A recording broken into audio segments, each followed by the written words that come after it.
Elon. I want to talk about Elon Musk. Profits are down at Tesla by 71%, they are saying.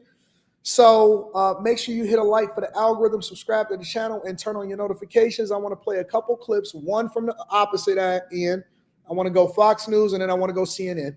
And then I'm going to give you my thoughts about Tesla and their profits being down 21%. I'm going to try not to talk too much about it because I don't want to give y'all no stock club info on a Millionaire Morning Show. But I'll give you guys my thoughts on Elon Musk and the profits being down at Tesla, which I knew that this was going to happen also. Make sure y'all hit a like for the algorithm, subscribe to the channel, and turn on your notifications. In Tesla, the stock is now up, but yesterday their net income was announced. It's down 71%. And Elon Musk even said, he admitted that Tesla faced a lot of blowback from his ties to Donald Trump. And now he's talking, and we're going to play a little snippet of it. He says, you know what, maybe I better go back to the car company because they need me. Starting probably in next month, May, my time allocation to DOGE will drop significantly. So I think I'll continue to spend, a day or two per week on government matters for as long as the president would like me to do so, and as long as it is useful. But starting next month, I'll be allocating far more of my time to Tesla.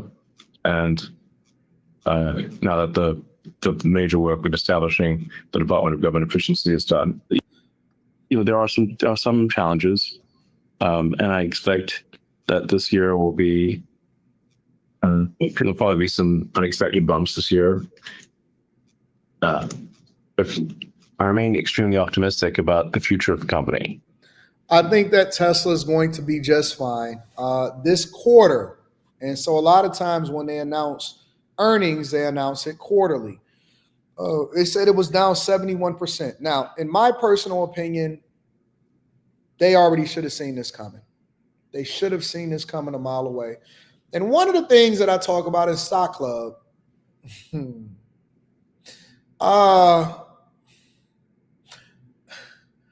we have the 8 things that we look for when we look to invest in a company. One of the things is management. And so one of the things that I talk about in Stock Club is the difference between management and how that plays a huge role on whether or not a company is going to be mega successful, because the goal is to sell cars, which ultimately, you being a technology company, you pivot with that. And then you leverage AI, you leverage all of the profits from selling cars into developing other things like the Tesla bot, right? So long term, I believe that if you are betting on Tesla, then you are betting on Elon Musk right now, because he's not going anywhere. His fortunes are integrated and tied with the success of Tesla. I agree with Elon Musk's political stance. The problem with that is that has nothing to do with capitalism. Let me say that again. It has nothing to do with capitalism. Anton, what do you mean by that has nothing to do with capitalism? Who you are as a capitalist, as a business owner. This is the reason why you'll see somebody like a George Soros funding different things. This is the reason why you see super PACs and you don't see anybody's name attached to it. It's because they may believe a certain way, but they don't want that to impact what they do from a business perspective. And so because Elon Musk is quite possibly the most outspoken CEO of all time, especially in my lifetime, then he's basically, when he took a political stance, he's basically turned half the country against him. That's when you're seeing people that are easily manipulated to go out and say, hey, I want to protest Tesla. Why? Because even though I may agree with them that the federal government is operating inefficiently and we need to audit the federal government and he's supporting Trump, the fact that he did so played a huge role in public perception, because marketing is king. So now, whereas you had a whole bunch of liberals, and think about the reversal of fortunes here, right? You had a whole bunch of liberals that were pushing EVs. They believed in the Green New Deal and to go with electrification, and we need to get rid of these gas guzzlers. Remember when Obama did clunkers for cars, and we were pushing the EV movement and smaller vehicles and a smaller footprint. Now, all of a sudden, the same liberals who were pushing this mandate, when the Biden administration came to Elon Musk because they couldn't get any infrastructure up on, building these superchargers and more infrastructure so that we'll have more of a China-like economy where you can have a whole lot of electric cars. When Biden went to Elon Musk and said, hey, we need your Tesla's network. We want you to continue to build out the infrastructure, and we want you to open it up to other automakers. That's why if you go to any Tesla supercharger, if anybody got a Tesla, you've been to a supercharger, you look up, you see a Ford, the EV Mustang. You look up, you see a Kia. You look up, you see a Hyundai electric. You see a Chevy Equinox charging. You see some vehicle, some electric vehicle. You're like, wait a minute, what the hell is going on over here? That is because Elon Musk did Biden a favor and he said, listen, we'll let you use a Mach-E. We'll let you use our supercharger network because the government is inefficient in their ability to stand one up on their own. Even though we as taxpayers approved it with billions of dollars, we don't even know where that money went. And so because Elon Musk became more outspoken, what happened?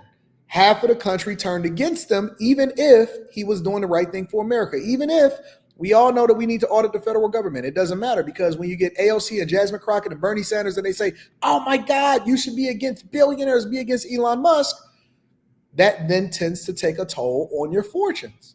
Don't matter how innovative you are, don't matter any of that. When you turn half the country, this is the thing that I say with the black community. It's no different. It's just at a much larger scale.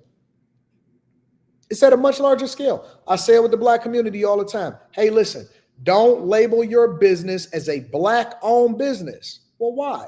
Because you alienate 86% of the population and tell them don't come and patronize your business. It doesn't matter if you're pro-black. Why do you got to promote it as that? It don't matter what you do in your living room. You are a business owner. Your job is to present the best options possible, to give the best service possible, and to try not to alienate your customer base because you don't want people to not rock with you based off of their perception of how you market yourself. It's the same thing. You got half of the country that came in and they said, okay, now we don't like Elon Musk because he aligned with Trump. So what Elon Musk is doing now is he's pivoting away and he's saying, listen, now that the Department of Government Efficiency is out, guess who won in this deal? As much as I like Elon Musk, and even Trump said it clearly. He said, listen, Elon Musk is doing this country a great service because he's sacrificing himself for the benefit of being able to save the country. Guess who won in this deal? It's a person that everybody forgot. I'm going to see if y'all can figure it out in the chat. Guess who won in this deal? I'm going to give y'all 30 seconds.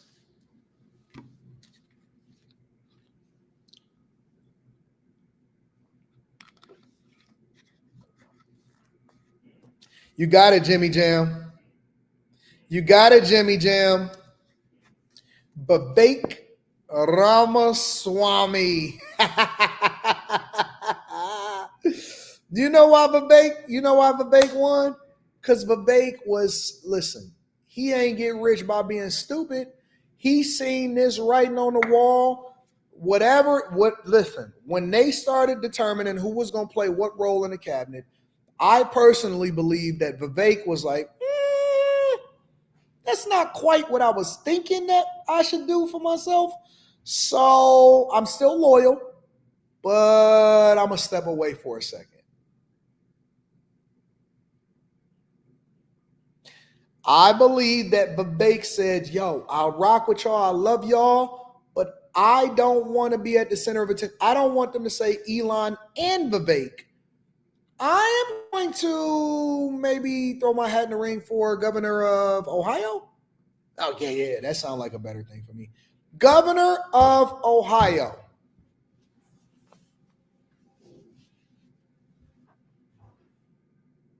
Vake Ramaswamy seen this on the wall And he's saying that he didn't want to attach that because he had greater aspirations from a business perspective and a political political perspective. And I think Vivek made an informed decision, and he did put his big boy pants on. And he said, you know what? I'm not really sure that this is going to work. Let me step away quietly. You ain't heard nothing. Vivek ain't even in the news. Ain't nobody talking negatively about him. Ain't nobody got nothing to say about Vivek Ramaswamy. He ain't even did no interviews lately. Vivek has been MIA. Where you at, Vivek? I want to know where you at, big dog. I think that you made a smart decision. You played chess when everybody else was playing checkers. They told you that you was crazy. I thought that you was a genius at the time. I never bought into the BS that, oh man, you know what? They just had a difference of opinion. No, I think you made the best decision for yourself. Vivek was on MGTOW. He said, save yourself. Save yourself, black man, Indian man. Profits plunging tonight. Elon Musk just reporting a 71% plunge in profits. 71%. As he rails against Trump's tariffs in a call going on right now. You will hear him in his own words in a call that Outfront has just... I ain't talking about no Fox News interview. That's a snippet. That's a quick hit. I'm talking about sitting on a couch, talking to people for over an hour long, giving an interview about his thoughts and being able to deep dive. That's what I'm talking about. He was on streaming platforms. He was on everything. I think he was with Aiden Ross, something like that. But Vake ain't did. He been chilling. He been quiet. Team. Also breaking new details on Pete Hegseth's, what he's thinking. Get into this. Just major blow tonight with profits plunging more than 70%. And Musk just moments ago in a call that we've obtained admits this reason as to why. There's been some blowback for the time that I've been spending in government with the Department of Government Efficiency or DOGE. There are some challenges, and I expect that this year will be there'll probably be some unexpected bumps this year. This is this earnings call that's going on right now from Tesla. There will be more bumps, he says, because even though Musk tonight said he is keeping his word and stopping his full-time work for Trump and DOGE next month, which he is required to do with his role as a special government employee, right? So that's what he's already said he was going to do. The truth is, the headline may not be that he's stepping aside as he was saying he was due. It's actually that he is not going anywhere. I'll continue to spend, a day or two per week on government matters for as long as the president would like me to do so. A day or two a week. 2 days a week out of 5. You get it, right? That's 40%. That's a lot of time. That would mean for roughly the next 3.5 years, if Trump wants him around, Elon Musk is going to be in the Oval Office with Trump a couple days a week. Now that's obviously significant. And Elon is speaking on this Tesla call, spoke for a majority of the call, in fact, which began about 90 minutes ago. And just to be very clear, Elon Musk being on the call and talking for as long as he has, right? So we're now talking 90 minutes or so this has been going on, is not a business as usual thing. He does not usually get on this call and talk. In fact, in 2021, he said this. I don't need to know what he said in 2021. In summary, what do I think? I'm not telling you what to do. I'm telling you what I think. I think that Tesla will be just fine. I think that Tesla is going to be a mega successful company. In the pipeline, they have some incredible things. They're integrating all of the information that they've learned from social media and having X, formerly known as Twitter, with Grok and AI. And they're using that data, and they're using the data to map United States of America every single day. Full self-driving is going to continue to run up. And I think that the newest products, the Tesla bots and things like that, that is where the huge opportunity lies. So if you are a long-term investor, I think that Tesla is going to be exceptionally one of the best buys that you can buy at a discount today. And again, this is my personal thoughts. This is not me telling you what to do. I think that if you are a long-term investor and you're not easily swayed by what happens today on a political front, I think that Tesla is going to be just fine. Nothing is going to happen to Tesla. I don't think that there's going to be any layoffs. I think that he'll be just fine. And I think that shareholders and board members were quietly behind the scenes nudging him to get back to work and to refocus his energy And I don't even think that they want him to say that he's going to be spending 1 day a week in the White House. I think that they want him to focus. Whatever you're going to do it behind the scenes and focus 100% on continuing to run this company up and build great products.